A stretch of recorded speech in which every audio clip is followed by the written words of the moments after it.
તો નમસ્તે વિદ્યાર્થી મિત્રો, તમારા બધાનું હાર્દિક સ્વાગત છે ભાઈ ટેટ ટાટ પાસના તમામ ઉમેદવારોને. ભાઈ બે મહત્વના સમાચાર છે. પણ મિત્રો આપણે સાતમ અને આઠમ વહી ગઈ છે કાલે મિત્રો. એના પછી એના પહેલા મેં તમને કીધું ભાઈ સાતમ અને 15મી ઓગસ્ટ બંને સાથે હતા 15 તારીખના દિવસે. એના પહેલા તમારા માટે કંઈક સારો નિર્ણય લેવાય તમામ ઉમેદવારો, પરંતુ લેવાયો ન હતો. એના કારણે છે મિત્રો અત્યારે આઠમ બાદ નોમના દિવસે છે સારા સમાચાર આવેલા છે મિત્રો આજે. તો શું છે બધી વાત કરીએ પહેલા, જો તમે આપણે આ જીપી ઓફિશિયલ યુટ્યુબ ચેનલ પર પહેલી વખત વિઝિટ કરો છો, નવા હોય તો ચેનલ સબસ્ક્રાઇબ કરી બેલ નોટિફિકેશન ઓન રાખજો, જેથી કરી ટેટ ટાટ ભરતીની તમામ નાના નાની અપડેટ અમે સૌથી પહેલા તમારા સુધી છે પહોંચાડતા રહીએ. આજે મિત્રો આપણે ટેટ 2 માટે છે એ ભરતી ફરી શરૂ કરવાની છે, એને લઈને મહત્વનો સમાચાર છે કે ભાઈ એના માટે મીટિંગ બેઠવાની છે. અહીંયા 15 ઓગસ્ટ પહેલા મીટિંગ બેસવાની હતી, એ રદ થઈ છે મિત્રો. અન્ય કારણોસર છે મીટિંગ રદ થઈ છે. જો હવે નવી મીટિંગ ક્યારે બેસશે એ બધી અપડેટ મિત્રો અત્યારે સામે આવે છે. બાકી જો એમાં કંઈ ફેરફાર મિત્રો થવાનો જ નથી. જે પણ પેલા કીધું હતું કે ભાઈ 15 ઓગસ્ટ પહેલા જે પણ રદ થઈ છે, એના પછી આ નવું જે પણ આવે એમાં કંઈ પણ મિત્રો નવી વાત છે ફેરફાર નહીં થાય. કઈ પ્રકારનો ફેરફાર નહીં થાય. આ જે પણ તારીખ છે એ તારીખ પહેલા મિત્રો આવી જશે. તો તમામ માહિતીની વાત કરીએ પહેલા, જો તમે આપણે આ ચેનલ પર નવા હોય તો ચેનલ સબસ્ક્રાઇબ કરી વિડીયો બધા મિત્રો સુધી શેર કરવાનું ભૂલતા નહીં. તો મિત્રો આજે છે 17 તારીખ મિત્રો. 15 ઓગસ્ટ ના પહેલા છે એ તમારી મીટિંગ રદ થઈ છે. 15 ઓગસ્ટ પહેલા મિત્રો, આજે 17 ઓગસ્ટ છે. 15 ઓગસ્ટ પહેલા જે પણ મીટિંગ બેસવાની હતી એ મીટિંગ રદ થઈ છે. તો એના પછી મિત્રો આજે અમે કોન્ટેક્ટ કરેલો છે અને પૂછેલું છે કે ભાઈ હવે શું થશે, આ બધાનું મેરિટ લિસ્ટ અને ક્યારે આવશે.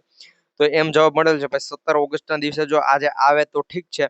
બાકી મિત્રો 20 ઓગસ્ટ સુધીમાં છે, કેટલી 20 તારીખ સુધીની અંદર છે મિત્રો તમારો 6 થી 8 માટેની જે પણ કેટલા 672 ઉમેદવારો માટે જે પણ આખી કાર્યવાહી શરૂ હતી, 627 ઉમેદવારો એમ કંઈક છે, એ બધા ઉમેદવારો મિત્રો કાર્યવાહી છે એ 20 તારીખ પહેલા છે પૂરી થઈ જશે. કેટલી 20 તારીખ આ ધ્યાનમાં રાખજો. અને 20 તારીખ પછી મિત્રો નવું મેરિટ યાદી આવશે. નવું મેરિટ યાદી શા માટે આવશે એ પણ તમને જણાવતો ભાઈ. નવું મેરિટ યાદી એટલા માટે આવે છે કે જેટલા પણ ઉમેદવારો છે 627 એ બધાના માર્ક્સ જ્યાં ગાંધીનગર બોલાવેલા હતા ત્યાં માર્ક્સ ચેકિંગ થયા છે. જેના વધ્યા છે એના વધ્યા છે, જેના નથી વધ્યા એને શું કહેવાય કે ક્વોલિફાઈડ અથવા એ પ્રમાણે નીકાળી દેવામાં આવે છે, એ પ્રમાણે અત્યારે માહિતી મળે છે. બાકી આ 627 ઉમેદવારો છે એના માર્ક્સ વધ્યા છે, એના કારણે છે આખું નવું મેરિટ યાદી છે બનાવવામાં આવશે. અને નવા મેરિટ યાદી બાદ તમારું જે પણ ધોરણ 6 થી 8 માટેની જે પણ જિલ્લા પસંદગી છે એ ફરી શરૂ કરવામાં આવશે. ફરી શરૂ કરવામાં આવશે એટલે 627 એટલે તમારું મેરિટ મિત્રો, આપણું મિત્રો જે પણ મેરિટ છે થોડુંક હાઈ જાય એવું અહીંયા જાણવા મળે છે. કારણ કે 627 ઉમેદવારો એટલે મિત્રો તમે સમજી શકો એક વિષયમાં એટલી બધી જગ્યાઓ હોતી નથી. અને મિત્રો એટલું મેરિટ થોડુંક 627 ઉમેદવારો વધે છે તો થોડુંક મેરિટમાં ઊંચા પાસ થઈ શકે. અને મિત્રો જો બીજી અપડેટ વાત કરીએ તો અત્યારે 1 થી 5 ભરતીને જે પણ આખી પ્રક્રિયા શરૂ કરે છે કચ્છ ભરતી આપણી જે પણ છે એના માટે. તો મિત્રો એ ભરતી પ્રક્રિયા પણ એની માટે જિલ્લા પસંદગી છે હમણાં વહેલા તે પહેલાના ધોરણે શરૂ કરી દેવામાં આવશે.